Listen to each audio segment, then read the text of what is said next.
Halo,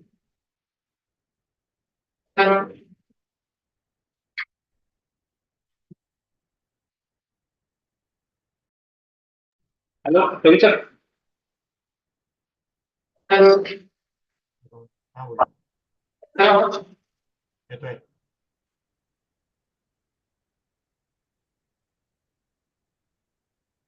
Oh, clear है.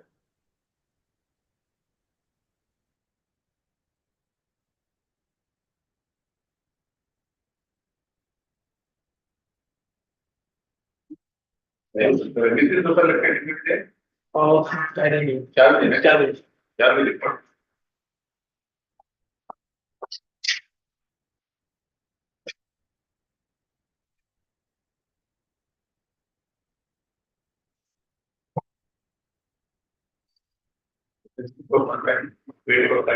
Okay. So, you want to be here? What do you could. I'll give it a couple of minutes just so we'll see if we're coming. Otherwise, just yeah.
Good afternoon, everyone.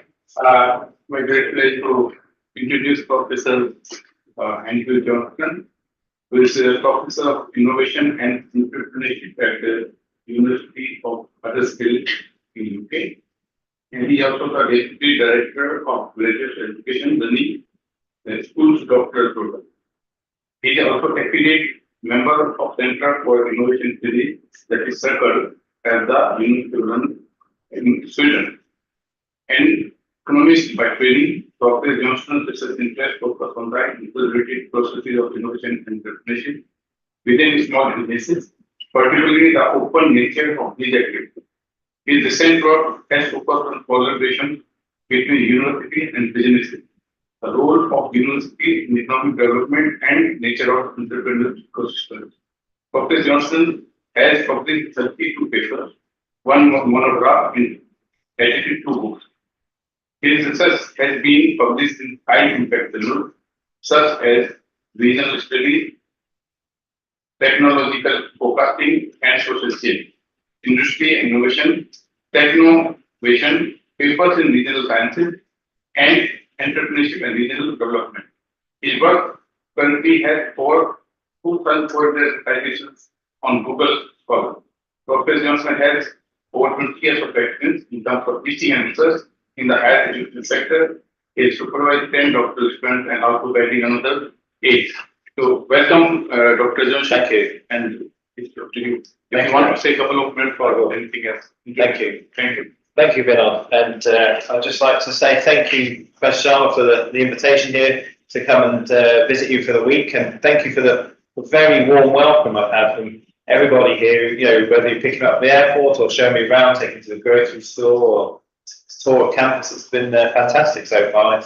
It's very enjoyable to be here. So I hope I can repay some of that that warmth and the welcome with an entertaining talk for the next half an hour or so on this paper. So this is some of my latest work. This just came out in the journal Technology Transfer. I think it came online about a month ago. It's very, very hot off the press. So I thought it'd be good to show some recent work. I've been working on this paper for a couple of years with colleagues, Dr. Drew Woodhouse and Professor Peter Wells of Sheffield Hallam University. So I'll take you through the paper in a minute, but I'll just add a bit about myself. As Professor Sharma said, I'm Professor of Innovation and Entrepreneurship at the University of Huddersfield. But my background's economics. I did a first degree and a master's degree in economics. So you'll see the kind of predominantly quantitative nature of my work is explained by my educational background. So fairly well developed track record so far, over 30 papers and a few books I've been involved in. But I wanted just to sort of extend a welcome to, you know, this is my details if you want to look me up on Google Scholar if you're interested in any of my work, or you know, my email address is on the slide. So if anything I'm talking about today is of interest, or any of the work I've done is of interest, please do get in touch. You can contact me by email, or I'll be based in room 201 for this week, so I'll be happy to discuss anything that's of relevance. I was once a PhD student myself. I know a lot of you are currently studying for PhDs, those I've met. And you know, if I can be of any assistance in terms of, you know, thinking about your thesis or field work, thinking about quantitative studies or qualitative studies, publishing papers, anything like that, I'm very happy to engage and talk to you and be of any assistance I can. So let's go back to the paper then. So the aims and objectives. So universities increasingly, we're talking about economic development, we're talking about progress, we're talking about innovation and entrepreneurship. Increasingly, universities are cited in the middle of these stories, of these theories. So if you've come across things like the triple helix, or its sort of more recent cousin, the quadruple helix, it places universities in the centre of economic development, that sort of triad of universities, academia and industry working together to create knowledge, to exploit knowledge, to innovate, to create companies. If you look at Zoltan Axe's work on entrepreneurship, for example, the knowledge spillover theory of entrepreneurship, again, universities come to the fore in that story, saying it's about the knowledge created in the economy and universities being these key knowledge creators. It's about exploiting that knowledge, and it's about developing that knowledge for new products, new services, new processes, and boosting your economy that way. And then we come to open innovation. Again, if you see Henry Chesborough's sort of original formulation of open innovation, it's not about businesses just working alone and being isolated in terms of inventing new things. It's about businesses working with other actors in the economy, with each other. So this notion of competition instead of competition, working with customers, working with suppliers. But again, in the open innovation story, we see universities placed centre stage and being one of the most important actors in that process. Again, knowledge creators and working with businesses to augment their own innovation efforts and provide knowledge and expertise where the businesses maybe lack the resources or the expertise to have it. So, based on all this, thinking about these theories that place universities at the centre of this innovation process, of this entrepreneurship process, the genesis of the paper was to think about that and think about the dynamics of knowledge creation within the university and knowledge exchange within the university. So knowledge creation being your traditional research activities, undertaking the projects to create original knowledge, to create new knowledge, by doing experiments, running surveys, all the things we do as academics. Knowledge exchange being that kind of external activity where academics from universities work with businesses and they co-creation of knowledge, consultancy projects, contract research, and any kind of formal collaboration. So the aim of the paper is to look at the dynamics of this and to understand it from the UK perspective, how research activities can inform knowledge exchange activities and the relationship between the two. So what we've done is an empirical examination of this across about 149 UK universities over a period of maybe 16 years or so. And we're trying to sort of test existing theories, which I'll go through in a minute, and propose a new idea of this notion of university ambidexterity, the undertaking of research and knowledge exchange concurrently. So underpinning the paper is this idea of ambidexterity. So you're probably maybe familiar with this term from sort of the organisational ambidexterity literature. And there's a big literature out there, and I'm just summarising it on one slide. But if you look at David Aldrich and Mauro Guerrero have done an interesting paper that came out about a year ago, the end of 2023.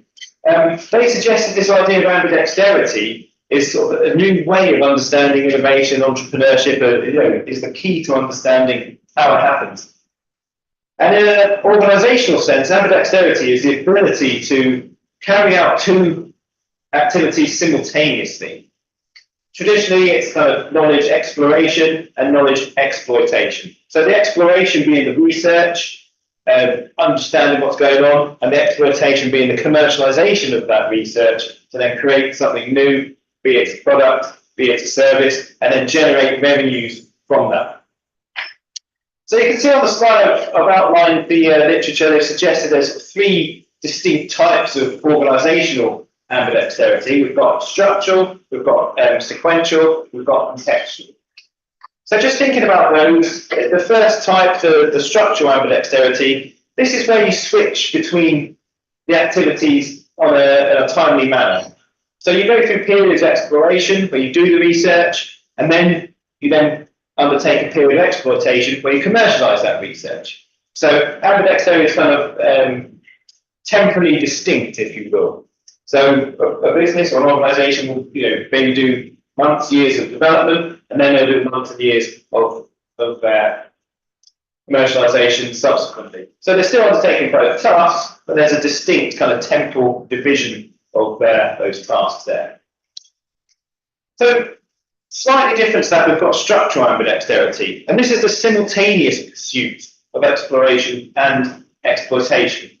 So maybe different business units are charged with exploring and exploiting. So there'll be different things going on within the organisation at the same time. So again, they're done at the same time, but they're done by different business units. And then finally, we've got contextual ambidexterity. Now, this is the simultaneous pursuit of both activities across the whole organisation. So everyone within the organisation is simultaneously engaged in exploration and exploitation.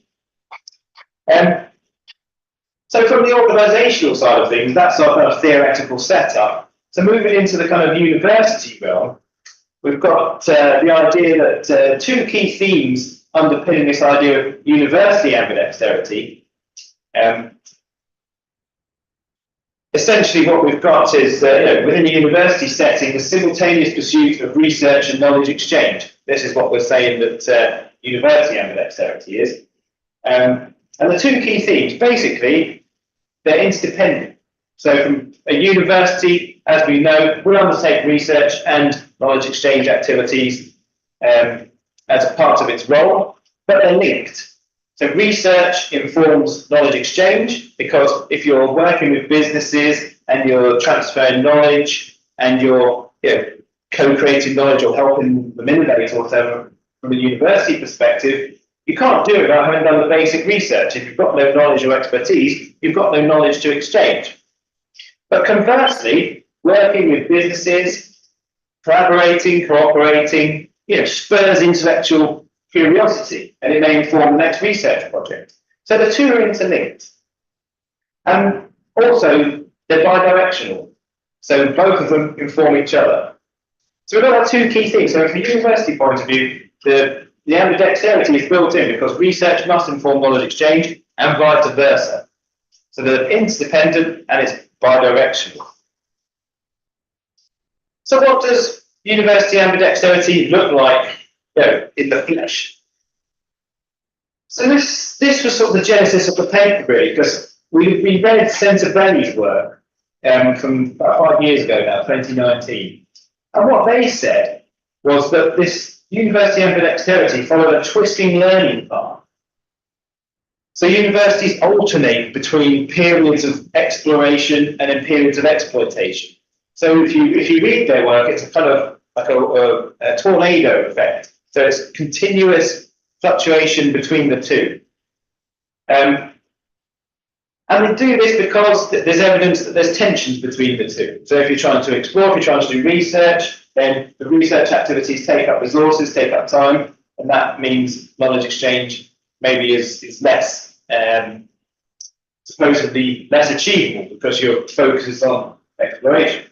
So this is why you have to switch from those to the other. And there's some evidence of that. So Mazzuccotti's work from 2019 as well showed that there's this sort of relationship between the previous periods teaching and research negatively related to university startup. So there's a time difference in terms of how you're able to move from one to the other.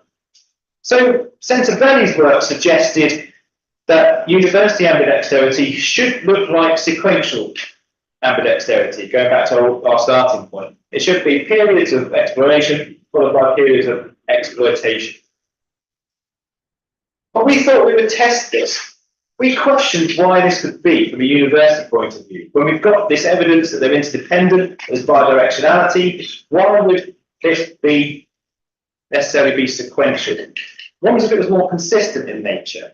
So this is what we set out to test, essentially. And we set out to test it because if you read the innovation literature, there's the idea that innovation itself is persistent. It's built around persistence. And there's I'll summarize the broad literature in one slide here, so there's a lot going on, but essentially what we're saying is innovation is an ongoing activity. You don't just start innovating one day and then stop. It's ongoing. And why is that? Because success breeds success. So if you look at the work from 1994, Flade and Stadler, this paper's been widely cited. Success breeds success because you've created knowledge, you've created a product or service, and then you update that, you update it again.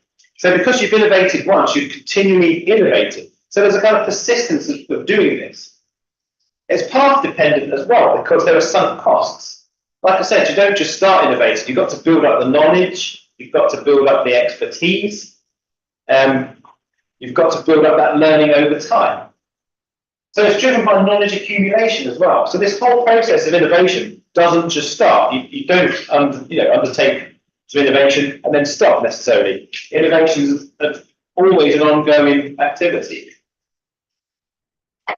Secondly, you think about the university as an organisation. Are they organisationally agile enough to be able to switch? Now, there's a lot of work on the nature of the university as an entity, as an organisation, and our own experience of universities probably shows us that universities are quite bureaucratic. It does take time for things to happen because there's always a process to go through. So it's not just a matter of working on something and working on something else, because you have to your timetable to do things. You've got other responsibilities, etc. So are universities efficient enough or quick enough organisationally to be able to switch activities in this way? As I said, the interdependency of research and knowledge exchange shows that what we've got is these two activities inform one another. So again, it suggests it's a more persistent relationship, because you can't just do a load of research, then park it, and then go and do a load of knowledge exchange, and then park it, and then move on from there. So our question is, does university ambidexterity resemble contextual ambidexterity more than this sequential version? And this is the whole aim of the paper, really. So we have a set of hypotheses that we're going to test. Based on these theories, we set up these three hypotheses. The first one, we're saying that university ambidexterity is manifest as a steady state of concurrent exploration and exploitation activities. Hypothesis number two suggests there's a short time lag between research and knowledge exchange, because they're undertaken at the same time. And then number three, we're just looking at the characteristics of universities and looking to understand whether this ambidexterity is related to research intensity, so the amount of research that's going on, the level of activity in the university. So it's quite a theoretically motivated paper. So this idea that we saw Centre Bailey's work and reading it critically, it's an interesting paper. We thought, hang on, the reality of this is maybe something different. How can we test that? So we've used the persistence of innovation literature as a basis for forming a new conceptual framework. We set out our hypotheses for doing so. So how do we test these hypotheses? Where's the data from, etc.? So what we did, we used panel data, 149 UK universities from 2006-7 to 2016-17. These years, it was a reasonably pragmatic choice. We wanted a longish time period. The data sort of settles down. The data we used, I'll tell you about it, the data set in a minute, but it's probably about 20 years ago they started collecting it from this series we used, but it took maybe 3 years for it to sort of settle down and become reasonably consistent. 2016-17 we chose as the end year because the COVID pandemic in the UK changed the funding landscape quite a lot, and a lot of research funding was then channeled onto COVID-related projects. So 2016-17 gives us the time to, it's all basically all projects that were finished pre-COVID. So we didn't look at all research. We looked at research in sectors with things like robots. I've listed them on the slide: robots, artificial intelligence, healthcare, medicine, battery technologies, things like that. Because we wanted to focus on research areas that were commercialisable. So it's not just all research; it's research that can be used for commercial purposes, essentially. And all this can be collected in the UK. We've got a source called the Gateway to Research, and it lists every single, from about 2006-7, maybe 2005 onwards. It lists every single research project that's been funded through public research council. So we've got an entity called UK Research and Investment, which controls a number of research councils which are thematically divided. So, for example, there's the Economic and Social Research Council, there's the Humanities Research Council, there's the Biotechnology and whatnot Research Council. So they're all sort of thematically divided. So if you're interested in looking at research projects and who's funding what or general areas, you can access this. You don't need any password or anything. The data on universities comes from what's called the Higher Education Business and Community Interaction Survey, or the HEBC survey. So this is quite an interesting resource. So basically, every year, every UK university has to send in a return that lists income from consultancy, income from contract research, income from CPD, licensing income, number of patents, number of spin-outs created, number of graduate startups created, all these kind of interesting things that capture kind of innovation and entrepreneurship and knowledge exchange.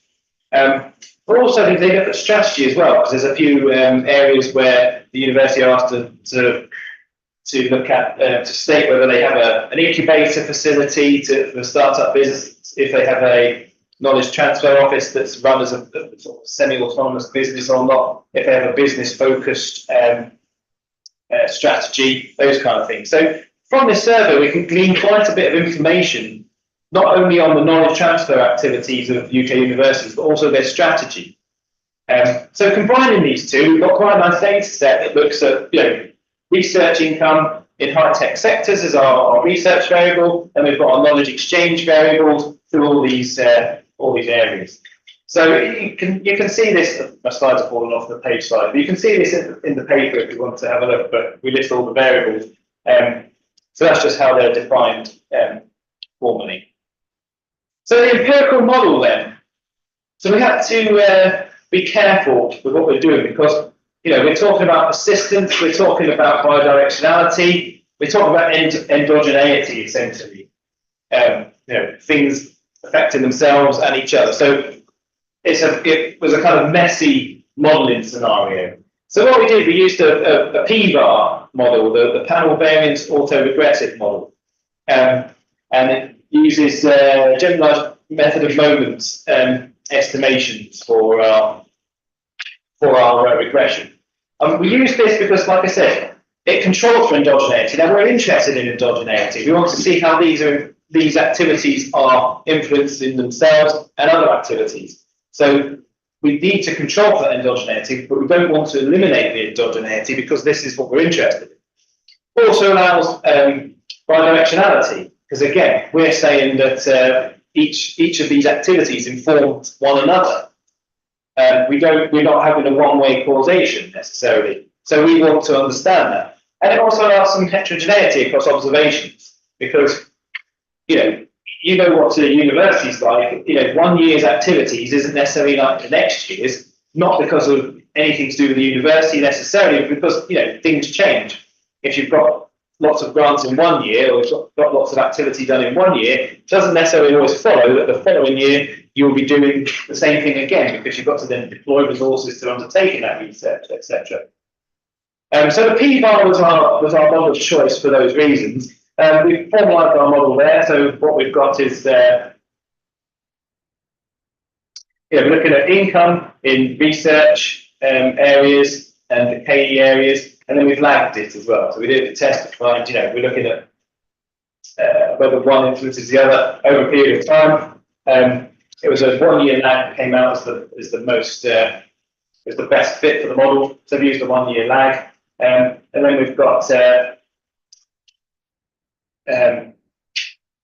Z variable, which is the what do you call it? The word has gone from my head. The exogenous variable, so it's strategic variables. And then we've also got some geographic variables in as well to control for which region the university is based in. So that's an overview of the model. I'm going to talk through the results. There's lots of results. There's lots more on the paper, but for simplicity's sake, I've just highlighted the most interesting areas. So this is our first model. This is with just the endogenous variables. This is with just the research and the knowledge exchange activities. So we've got IP income, collaborative projects, contract research, number of patents, CPD activity, continuing professional development, the number of spin-outs. So important thing to take away from this slide is we've got positive and significant autocorrelations. So basically, we've got a positive relationship between research in this period and research in the previous period. So we're seeing a notion of persistence coming out here because the research, levels of research in the previous period have a positive effect on the research levels in the current period. And the same with IP, same with all variables. So across the diagonals, we can see this relationship that's suggesting some persistence there. So you don't just necessarily start by, research is informed by what you do in the previous period. So there is some kind of path dependence here. So it's starting to give us a hint that this is a kind of persistent activity. We're maybe not seeing this kind of jumping from one activity to another. So I'll move on to the second result. So this is model 2. It's basically the same variable, but we've added the strategic variables at the bottom. So business-focused culture, strong incentives for engaging with business, the existence of a subsidiary for your technology transfer office, and the presence of an incubator associated with the university. So again, I'm just going to highlight some of the important results here rather than go through it all. So the first case, so in terms of research, what we find is research isn't just predicated on previous research, but it's affected by many different activities. So we're starting to see this evidence of, the bidirectionality and interdependence of the two. So research activity in the current period is dependent on research activity in the previous period, but also lots of knowledge exchange activity in the previous period. And again, we see it with different types of activity. So knowledge exchange in terms of IP income, we see here, the box has jumped a little bit actually. We see that it's research is important for IP. Also, we see that I think it's spin outs is important as well. So we've got activities, we've got research activity that are, yes.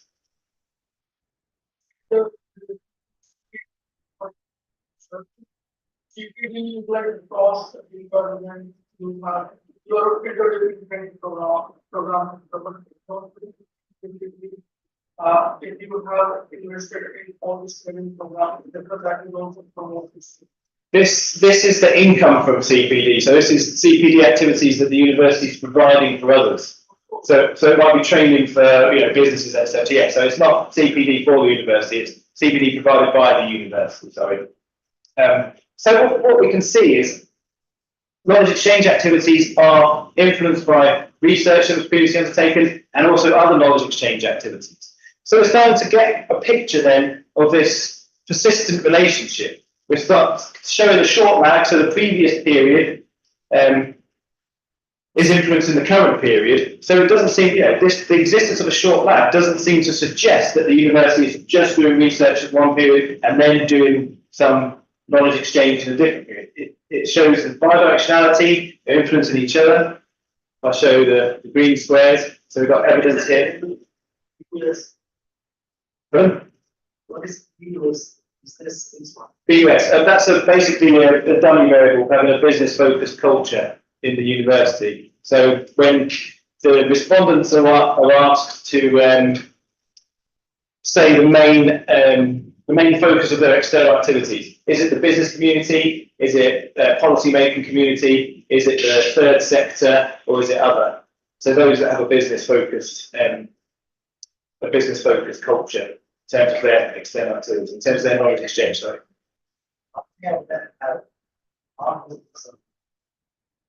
It's about a third. It's not because it's about a third. Some of them.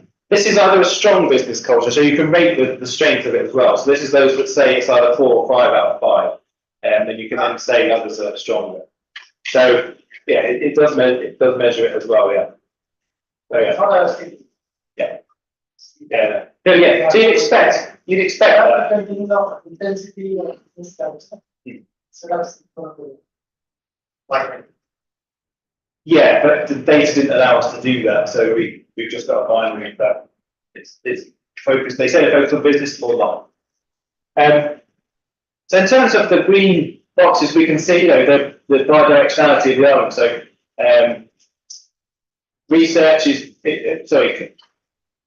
contract research is reliant upon research in the previous period, and also research is reliant upon contract research in the previous period. Same with patents. So again, we're starting to see more. We're starting to see more evidence of this persistence of the relationship together. It doesn't seem that they are distinct entities. We're starting to build a picture of persistence.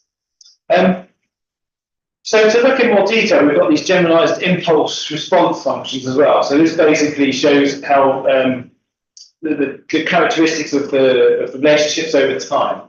So you can see in all the cases from this one here, the response is early on. So they're relatively transient and they dissipate quite quickly. So beyond sort of year 3, we see in most of the cases this relationship is receding. So the peak response is in that first 3-year period. So it's almost a kind of it's quick. It's not instantaneous, of course, but it's showing that, you know, the most influence is felt in those first 3 years, the early period after the activity has been done, or, you know, after the income has been received, but we're having that as a proxy for the research for the activities haven't been done. So again, it starts to paint a picture of this persistence of the activities. We're not seeing, you know, spikes of it happening 1 year and then disappearing for a couple of years, and then spikes again, and then disappearing. We're seeing empirically, which developing this picture of persistence, we're showing that the relationship looks more continuous, and it looks more like it is this kind of this ambidexterity based on things being done at the same time rather than jumping between activities. Finally, in terms of the empirics, we also did panel Granger causality tests. So we divided our sample into 2 based on the size of their research income. So those with larger than the mean research income we called research intensive universities, and those with the research income lower than the mean, we said less intensive universities. Now the Granger causality test allows us to look and see if there's a difference between the 2. So our null hypothesis is that there are differences between the 2 groups. So we can see our p-values are basically 0 all the way through. What we're saying is there's no difference between these groups. So this notion of persistence then, it holds whether you have a large research income or a small research income. The relationship holds, it's just the magnitude of difference. So if there's one university that's doing a lot of research, that research is informing its knowledge exchange activities in a persistent way. If there's a university that's much smaller and doing a lot lower level of research, that research is still informing its knowledge exchange activities. It's just the magnitude are different. So we're seeing the same effect across all UK universities. We're just seeing the size of that effect is maybe different. So it gives us confidence in our theory that's saying, okay, this notion of ambidexterity is a kind of continuous relationship. It's a persistent relationship between the 2. Also consistent for universities, say, where the research income is paid. Whereas what, sorry? So there will be some universities for whom the research income has been declining. Yeah. So yeah, that will still inform their knowledge exchange activity. So it will just be smaller. So you'll see the same relationship will hold. It'll still be consistent. They'll still be, you know, working on the same thing, and they'll still be informing one another. But the size of what they're doing, or the magnitude of what they've done, will be lower. So in terms of our discussion, we accept hypotheses 1 and 2. We find a steady state of interdependency between research activities and knowledge exchange activities. We found the short lags, and we found they do inform previous period's activity does inform the current period's activity, but it's a short lag. So it's a persistent relationship. We reject hypothesis number 3 because, as I said, we don't find any difference between the size of the amount of research being undertaken affecting this. So the relationship is the same across all universities. So it's not different from, say, a university like University of Oxford, University of Cambridge have lots of research going on, lots of knowledge exchange activity, compared to something like Huddersfield, which is a lot smaller and has lower levels. You find the same relationships happening. It's just different magnitude. So we reject hypothesis 3. It's not about research intensity. It's just about research informs knowledge exchange. Knowledge exchange informs research. All the relationships are the same, regardless of the size. So what this allows us to do then, moving back to the theoretical domain from the empirical, we can now propose an alternative path to this twisting learning path of centre-belly. What we're saying is that university ambidexterity, we suggest, is actually characterised by persistence instead. It's not about moving from one to the other and having periods of exploration and periods of exploitation. It's about these things happening at the same time and managing that, somehow managing that. So we suggest, yes, because it's underpinned by some costs. So think about it from our point of view. As academics, we don't suddenly come up with ideas, we don't suddenly come up with new knowledge and then are able to exploit it necessarily. What we do is informed by years of study, building up our knowledge, doing other projects, etc. It's about resources, it's about links, it's about the ability to undertake those projects. So yes, there are some costs in what we do. So this is why maybe it's a persistent activity rather than a fluctuating activity. Organisational inertia is a feature of universities, I would suggest. There's a big literature on this, and so that the university bureaucracy maybe doesn't allow us to move between those periods seamlessly.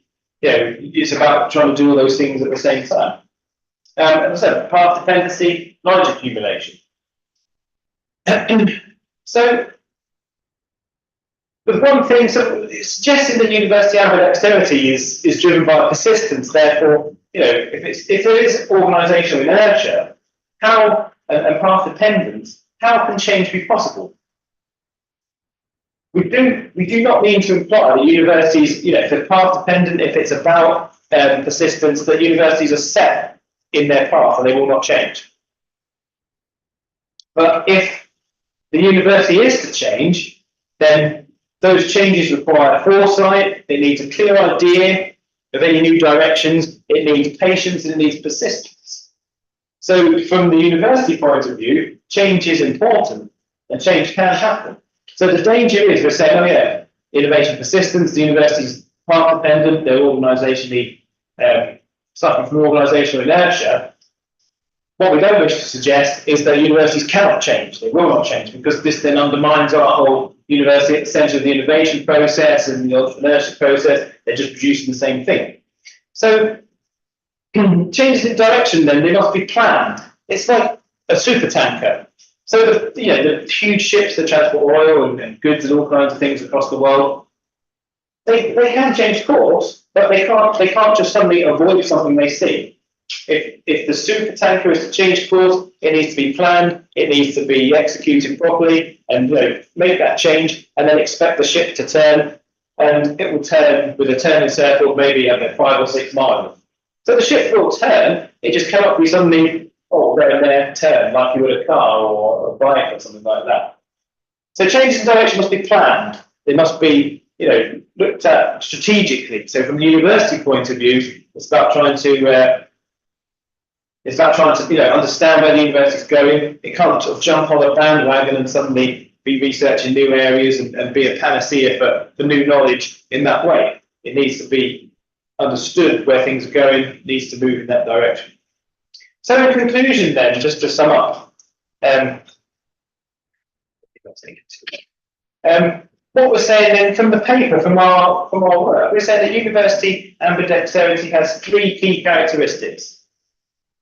It's this determinate temporal path dependent effect.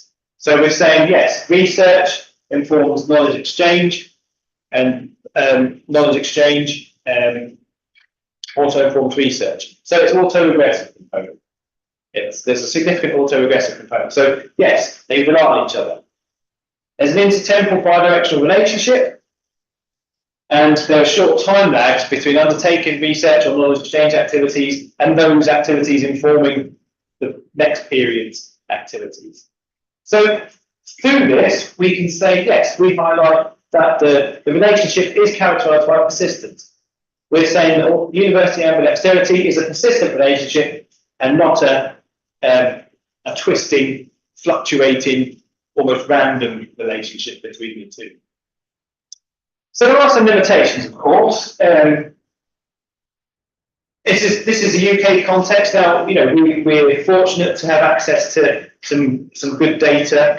You know, the HEPSI survey is you know, it's publicly available, so it can be accessed by anybody. Yeah, so this has been 20 years in the making. It was the guy who set it up. It was around about 2001, came up with the idea, and then took a couple of years to develop. And so this has been going on for 25 years nearly. That we've got this good data. I know that data infrastructure across the world is not necessarily as good. So it'd be interesting to see if similar data was available somewhere and it could be tested. Does this relationship hold for other countries, or is this a UK specific thing? And then moving on from that, I focused very much on the organisational level. Now, we're all academics, we're all working in universities, studying in universities. We know that the university as an organisation doesn't exist without its people. So you might be thinking, okay, yeah, it's all very well at this organisational level, but how do we see this at a personal level? So the question, I guess, is that this prompts is what kind of behaviours from academics maybe enable university ambidexterity or maybe underpin this persistent nature? What is it about the people doing it? So there's a kind of micro level to look at as well, which we haven't done here. We focused on the organisational level, but we think it throws up some interesting questions at the individual level. Next, this looks at income as our dependent variables, which means we've focused on formal activities. And again, as academics, we all know there's a lot of informal activities that go on that could be counted as knowledge exchange. So, for example, one of my modules works with businesses, and the students do a kind of consultancy report for businesses, but there's no money changing hands, and it doesn't always work. But a lot of times, students do some great work, and the business, get some market information or product information and that kind of thing on things they haven't had time to do themselves. But of course, there's knowledge exchange going on there, but it's not captured in any of these metrics. So I know there's a lot of informal stuff going on as well, and it'd be interesting to see does this relationship hold also for less formal activities that haven't been picked up in our data.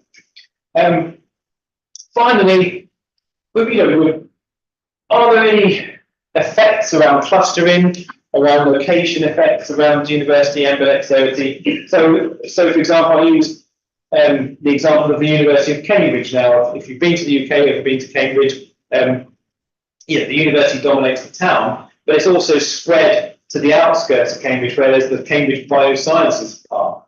So there's very much, this kind of ambidextrous activity going on where, the university has a lot of presence. There's lots of biotech firms, there's lots of startup firms. There's a whole ecosystem of innovation and entrepreneurship going on there. So if we looked into that in the same way, would we find this level of persistence as well? So I think that might be quite an interesting question to look at in the future. So thank you very much for your time. I hope that's of interest. The paper's available on the Journal of Technology Transfer website. If you are interested, it's open access as well, so you don't need a subscription. You can get all the diagrams and tables. They haven't come out properly on the slide for some reason, but they did on my laptop, typically. But yeah, they're all the diagrams and tables are there if you want to have a look at those and want to interrogate them in more detail. And if you do have any questions, then I'm happy to take some questions now. Or if you have any questions later on, feel free to get in touch with me. So thank you very much.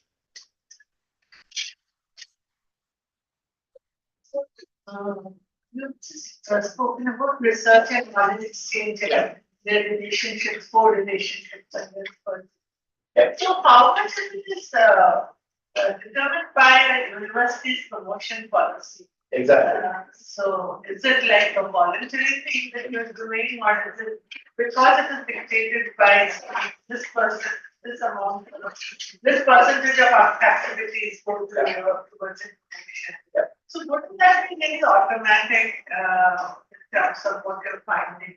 Yeah, I mean, it's an excellent question because I thought the same things, and you pick up on some arguments Marcus Perkins brought paper and he said policy that's looking at this from the individual level. And you're right. So, what is it? I mean, the question is, what is it about individuals, academics who will, will undertake these things in this way? So, like I said, I mean, you're right. We haven't looked at it from the individual point of view, and understanding it from the individual point of view, I think is there is a good project in that. Because a lot of people are doing things in this area are using this data set, which is very broad. So to say 149 universities, looking at an academic term, we're talking tens of thousands of academics, lots of different behaviours. So yes, I think one of the things would be intellectual curiosity, and then another thing would be the promotions and the esteem factors, isn't it? So you're right.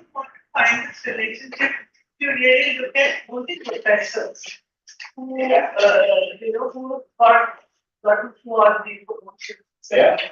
And then you can sort of piece out that how much of this is who evolved. Because assistant professors and associate professors would have a eye towards the promotion policy. Yeah, definitely. And that would be interest. But I think for the professor to take that sample, possibly you could find that, without even with the incentive, I do not know what it is in UK. Yeah. Definitely be your job is secure and all of that. So how does that would be a place to try to measure this. Otherwise, it's sort of expected that there would be this coordination or determination.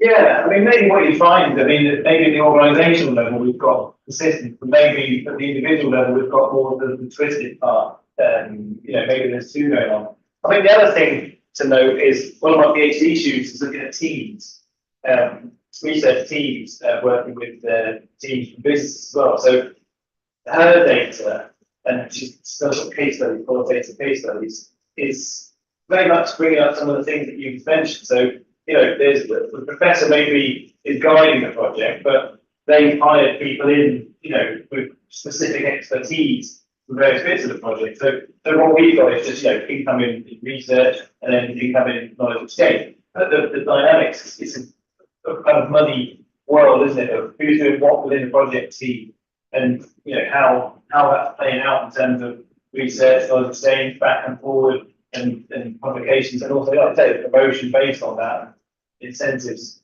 and motivation to get involved. Yeah, I mean, there's lots of mileage there. It's I guess it's the data to do it. Yeah. Okay. So I have to somewhat correct most towards the macro perspective. Say the universities in UK, the income concentration of universities, such income concentration across some universities, institutional relationship across universities. Yeah. The pattern has changed over time. Yeah. Now, whether that has become more concentrated or whether that has become bimodal kind of thing. Yeah, we haven't looked at that in the data. I mean, that's something we could do. It's a good question. To be honest, when you look at the data, I can't, from what I've done, because I've worked with the data and I've been through it and searched it and things and I'm sort of familiar with it. It does fluctuate a bit. This is why we use a long time period and the P-bar model to do it. No, you're right. So you do see differences, but bigger universities tend to be smoother. Smaller universities tend to have pockets of activity a bit more. But no, I think that's probably we could look at that in the data. That's quite a good question for us to follow up. I think we need to do not to study there has been some financial difficulties just by UK, Yeah, right? So that is the external shocks when universities unworked. So Mm. so the current universities may be moving on to the different strategies. yeah, And some universities have been extraordinarily successful to come up yeah, with the solution, whereas some universities not. yeah. But I think, So for some maybe that shock was hot, but whereas for others, in the shock, you're right, but I think the shocks are maybe, how is persistency on this two activities of probation and check yeah. continue to take place in university. So I think that's interesting because I think it links to the previous question as well. I think you're right, but maybe if there's, because we've looked across universities across time, maybe we're glossing over those shocks a bit because the shock might be in a particular area. So I don't know, maybe medicine or automation or whatever it is. Or, there's there's a particular event happens in the economy, and then there's research to look into that event or that technology or something. So yes, there will be shocks like that, maybe discipline level or individual level. So maybe, like I said, it might when we look into those into that framework, we might find it's more twisting learning path rather than persistent relationship. But like you say, something happens and then people respond to it, and then they get funding to do something, which then they respond to things. So yeah, in the discipline level, you might find it's a lot more spiky, but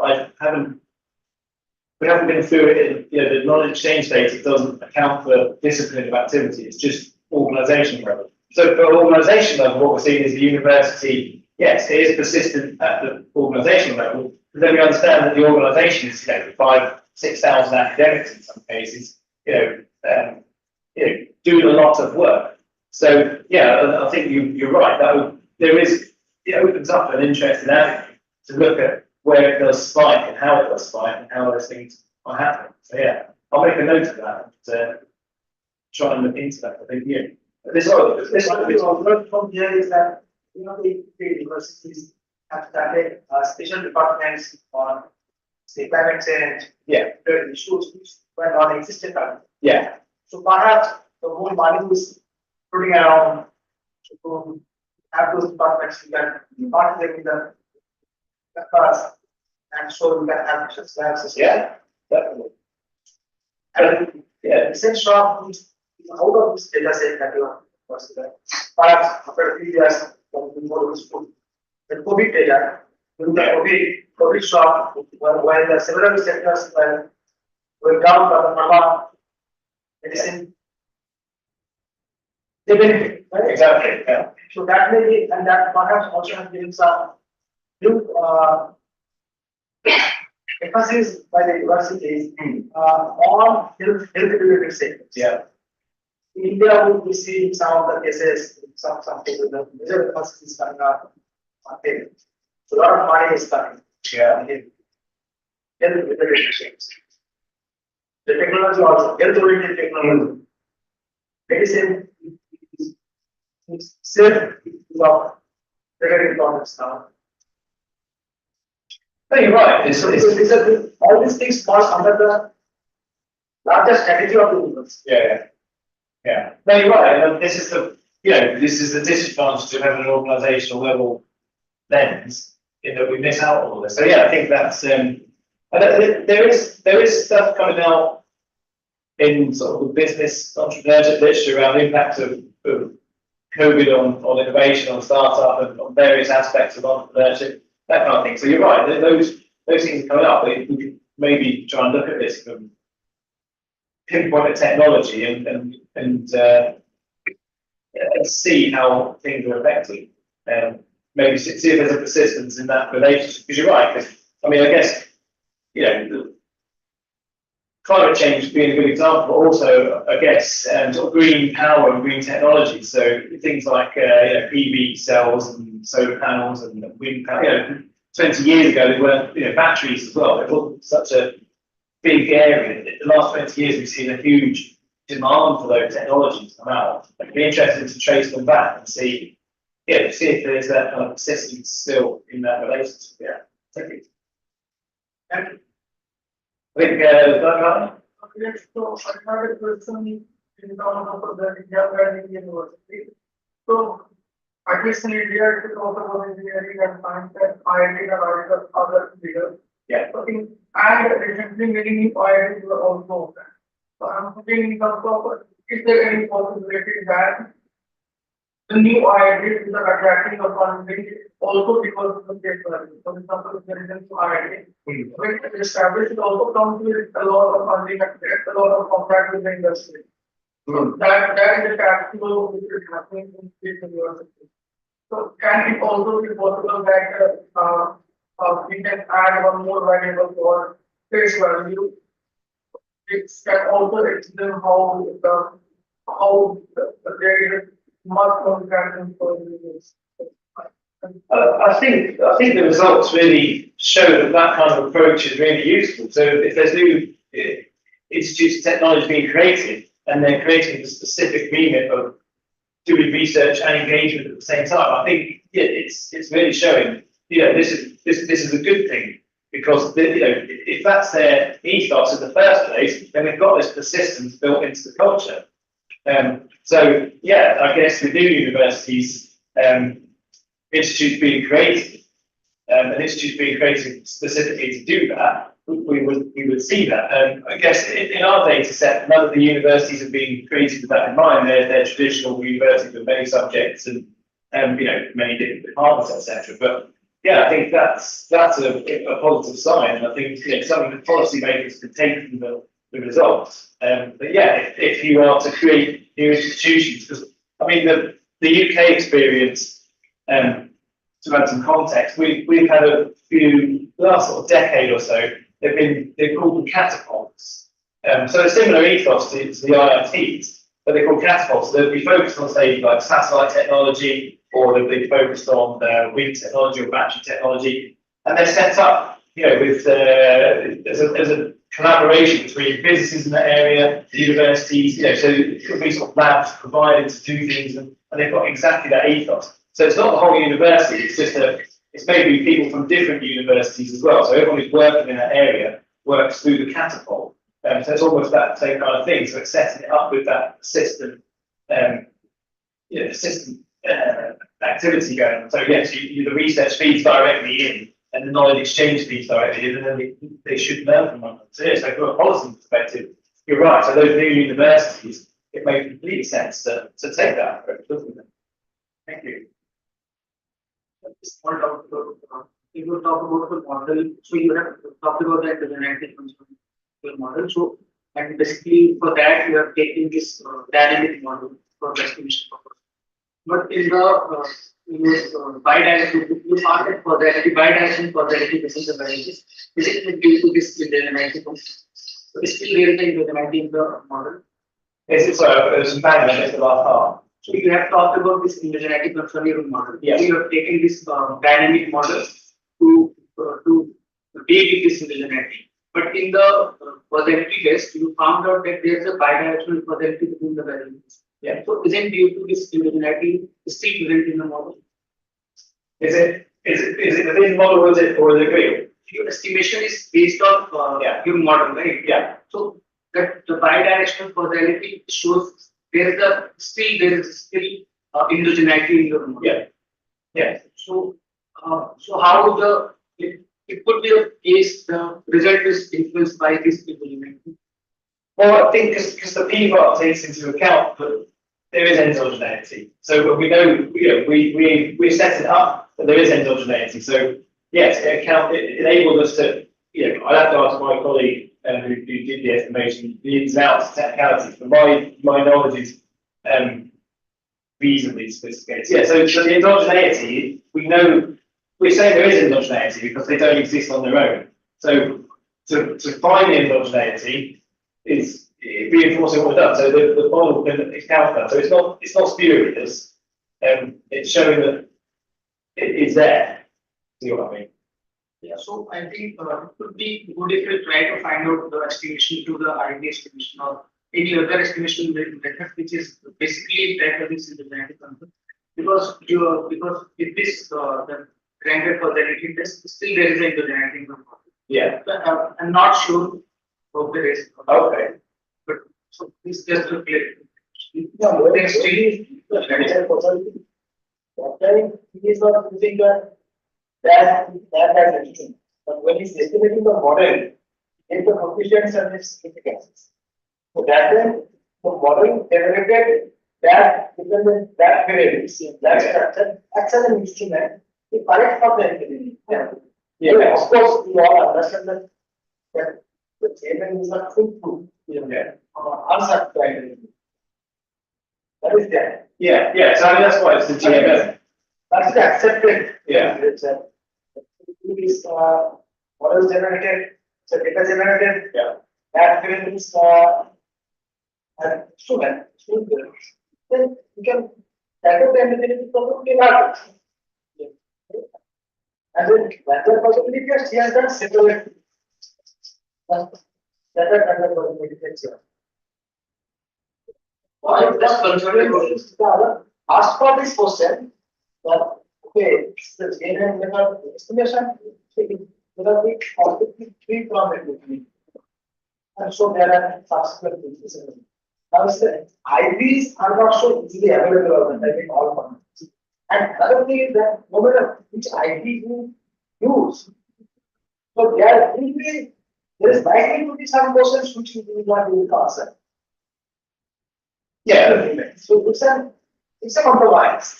Yeah, there's some heterogeneity in there, which people were saying, well, if we've controlled enough for it, so the results are robust, say we've got, what we're seeing is what's happening. But yeah, but we set it up to say there's heterogeneity, so we're not, shouldn't go. You're not taking it out. Yeah, we're not taking it out, so we need it in there because they're saying it's happening, yeah, and we know this, but we, so it is robust. I mean, I didn't do the estimation, it was Drew who's done this. I started off with plus on the vegetables, I think, but we moved on to this for all those reasons, be able to cure for it.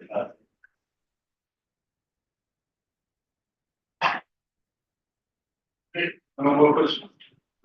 So thank you, Professor. Thank you. It's already present in number 201. 201. Not 201 RGB. 201. No, 201. 201. 201. 201. RGB. So if any student or somebody want to discuss, they are welcome. We will get for you. Thank you. Thank you. Thanks for the questions. Thanks for listening.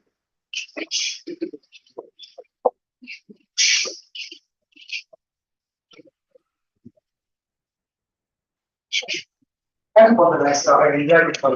Thanks. Really good. That's useful. Thank you. Nice. Yeah, it's really good there. Which one is it? It's a Samsung Tab 8 Plus, so it's the 10-inch. So it's got, so you've got the keyboard. But sleek. Yeah, and it's nice and lightweight, and you can write on it and everything. Yes. Me.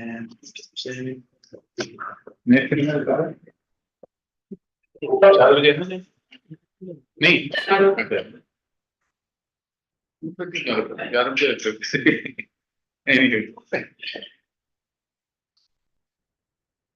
Thank you. Okay, was that okay? Yeah.